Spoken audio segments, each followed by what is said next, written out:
Salut et bienvenue dans New Deal, le podcast Slate Ifrit et TSO qui décortique l'actualité américaine en compagnie de Laurence Nardon, responsable du programme Amérique à l'Ifrit. Bonjour Laurence. Bonjour Romain. Alors Laurence, la semaine dernière, le 11 novembre, le porte-avions américain Gerald Ford est arrivé dans les Caraïbes, au large du Venezuela, pour compléter la flotte US déjà présente sur place. C'est le dispositif naval américain le plus important dans la région depuis la crise de Cuba en 1962.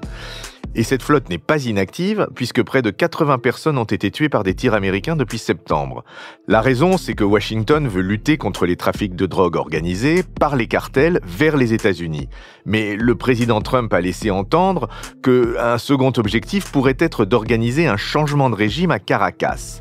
Alors, on sait qu'il y a une longue histoire de domination états-unienne en Amérique latine, mais on avait cru comprendre aussi que Trump était très réticent en ce qui concerne les interventions militaires à l'étranger. Alors Laurence, qu'est-ce qui se passe ?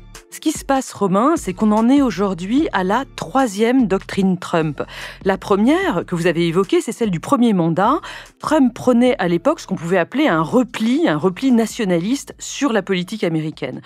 Mais depuis qu'il a été réélu en novembre 2024, il y a un an, 2 nouvelles politiques étrangères trumpiennes sont apparues. La première, c'est la prédation, c'est l'idée d'agrandir le territoire des États-Unis. Rappelez-vous, il a mentionné l'annexion du Canada, l'achat du Groenland et la reprise en main du canal de Panama. Et puis, la troisième, c'est celle qu'on voit en ce moment, c'est le vertige de la puissance et de l'action. L'hubris. Oui, comme tant de présidents américains avant lui, Obama par exemple, Trump ne peut pas résister aux demandes du reste du monde. Et depuis quelques mois, on le voit très nettement, il s'implique dans les grands dossiers, que ce soit l'Ukraine ou le Moyen-Orient, parce qu'on l'écoute, parce qu'il a du pouvoir dans ces situations, et que, alors là je parle vraiment plus de Trump que d'Obama, ne pas s'impliquer le ferait apparaître comme faible, weak, ce qu'il déteste absolument.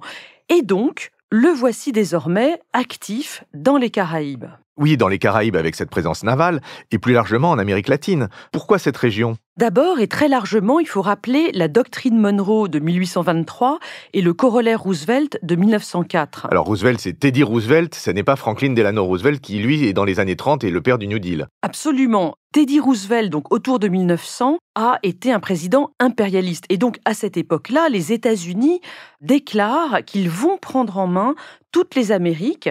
Je précise au passage que eux parlent de hémisphère occidental, Western Hemisphere, là où nous disons les Amériques. Pendant tout le XXe siècle, on a vu les États-Unis tâcher de maintenir la stabilité politique et économique dans toute l'Amérique latine et veiller plus précisément à ce qu'il n'y ait que des régimes conformes à ces attentes. Plus concrètement, ces dernières années, les principaux sujets des États-Unis avec l'Amérique latine, ça a été l'immigration et le narcotrafic.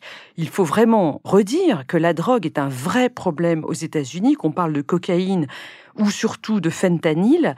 Et là, en l'occurrence, Trump parle de narcoterrorisme. Le narcoterrorisme, c'est un nouveau terme inventé par Trump ? Non, en fait, le terme narcoterrorisme a été inventé dans les années 1980 par le président du Pérou de l'époque.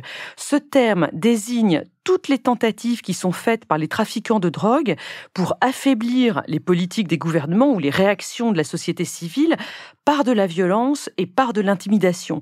Le meilleur exemple, c'est ce que faisait Pablo Escobar en Colombie. Oui, ça résonne aussi avec l'actualité française. Et ce qui se passe à Marseille ces temps-ci. Oui, alors absolument.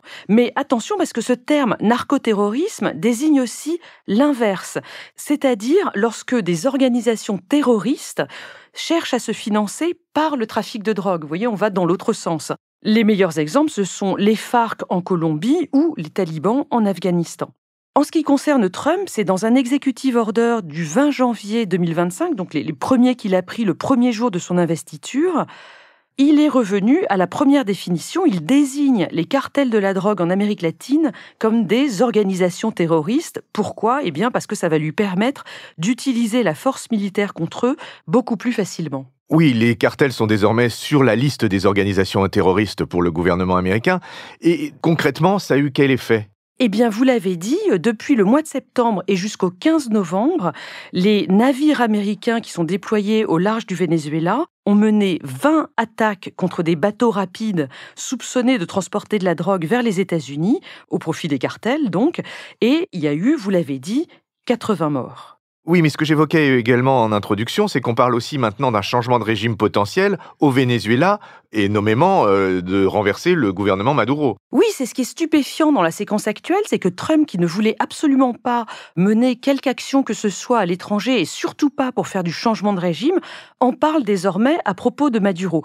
Alors, je voudrais dire une première chose, attention, Trump inquiète certes par sa dérive illibérale à l'intérieur des États-Unis, dans sa politique étrangère, etc., mais il faut absolument poser que le régime vénézuélien est une véritable dictature. L'ONU estime actuellement qu'il y a pas moins de 900 prisonniers politiques au Venezuela. 8 millions d'habitants du pays sont partis depuis 2014, l'arrivée de Maduro au pouvoir. 8 millions sur une population estimée aujourd'hui à 28 millions, donc c'est quand même très très important. Et d'ailleurs, la communauté internationale en est parfaitement consciente. Elle a attribué le prix Nobel de la paix 2025 à cette militante vénézuélienne, Maria Corina Machado. Oui, d'ailleurs, je renvoie nos auditeurs à l'épisode du Monde devant soi qui est consacré à Maria Corina Machado. Mais sur le fond, quel est l'objectif de Trump? La lutte contre la drogue ou le remplacement de Maduro? Excellente question. Je n'ai pas une réponse très claire. En tout cas, elle n'est pas explicite de la part du gouvernement de Donald Trump. Ce qu'on peut dire, c'est que le Venezuela ne compte pas vraiment parmi les plus grands fournisseurs de drogue en Amérique latine. Il y a certes des cartels vénézuéliens, mais c'est la Colombie qui est la première productrice de cocaïne et le Mexique qui est le pays des cartels les plus puissants qui transforment et exportent vers les États-Unis, pour leur part, le fentanyl. Donc, on pourrait conclure que l'objectif de changement de régime est vraiment important. C'est une croisade idéologique contre Nicolás Maduro. Ça viendrait refléter la politique de Trump vis-à-vis de toute l'Amérique latine, puisque on le voit ces derniers mois, il est favorable à l'Argentine de Milei ou au Salvador de Nayib Bukele. Il a conclu très récemment des accords commerciaux avec des droits de douane réduits pour ces pays. Et en revanche, l'administration Trump se montre très hostile au Brésil, dirigé par Lula. Mais alors, s'il y a des intentions hostiles de la part de Trump vis-à-vis du gouvernement vénézuélien, c'est quoi les scénarios de guerre, entre guillemets?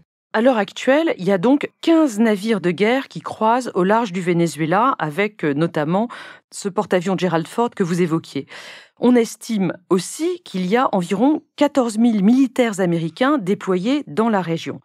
À partir de là, si les États-Unis veulent faire la guerre au Venezuela pour entraîner un changement de régime, il y a au moins 3 scénarios. Le premier, c'est celui d'une invasion terrestre à l'ancienne, j'ai envie de dire. Elle commencerait vraisemblablement avec des frappes aériennes depuis les navires déployés, une campagne de bombardement des infrastructures militaires du Venezuela, et puis des F-35 qui, eux, sont stationnés en Floride, pourraient détruire tous les aéroports du pays dans les premières heures de l'invasion.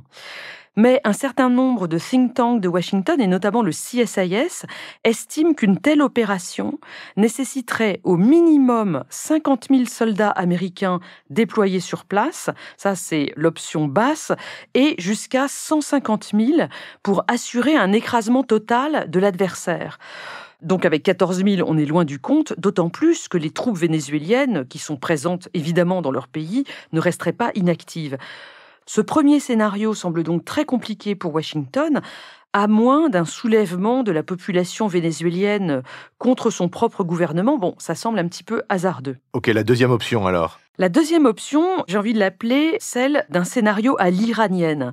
Souvenez-vous des frappes qui ont été menées contre l'Iran en juin dernier avec Israël. Leur grande caractéristique, ça a été qu'elles ont été très rapides, 12 jours seulement, après quoi les États-Unis sont rentrés chez eux. On pourrait donc imaginer une série de frappes aériennes qui viseraient non pas tant les infrastructures du pays que les cartels de drogue du Venezuela. On pourrait espérer un effet sur le gouvernement de Maduro, mais là encore, le script n'est pas complètement écrit. De fait, pour reprendre votre référence iranienne, il n'y a pas eu d'effet sur le gouvernement iranien des frappes américano-israéliennes. Oui, ce qui est un mauvais point pour ce deuxième scénario. Alors le troisième? Le troisième, c'est un scénario à la Noriega. Rappelez-vous, on parle là de Manuel Noriega, qui était le dirigeant du Panama, qui a tellement déplu aux Américains qu'ils ont lancé une opération militaire pour le déposer. C'était en 1989. Et donc là, dans le cas du Venezuela, on imagine soit une arrestation, soit même un assassinat du président Maduro par les forces spéciales américaines. Je précise que Trump a déclaré que les jours de Maduro était compté, on ne sait pas très bien ce qu'il veut dire, et qu'il a autorisé la CIA à lancer des opérations à l'intérieur du Venezuela. Oui, c'est une tradition américaine que d'intervenir dans leur backyard d'Amérique latine, non ? Oui, et je vais vous citer le décompte d'un historien de Columbia, il s'appelle John Coatsworth. Il estime qu'entre 1898 et 1994, en gros, au XXe siècle, les États-Unis sont intervenus à 41 reprises en Amérique latine pour provoquer des changements de gouvernement. Alors, soit directement par des opérations militaires, soit par des campagnes de déstabilisation. Ça s'est passé principalement au Nicaragua, à Cuba, en République dominicaine ou au Panama, mais on se souvient aussi évidemment du suicide d'Allende au Chili en 1973. On pourrait donc imaginer que Trump renoue avec cette tradition, mais le risque de déstabilisation de la région est quand même énorme. Et Trump m'a quand même paru plutôt prudent toutes ces dernières années, ce qui m'amène à penser qu'il hésiterait à sauter le pas. Il espère sans doute que les menaces suffiront à faire tomber le gouvernement de Caracas avec, là encore, peut-être un soulèvement de la population vénézuélienne contre son dictateur. Eh bien, merci Laurence pour cet éclairage. Nous verrons donc si le nouvel opus de Pirates des Caraïbes a Trump pour star.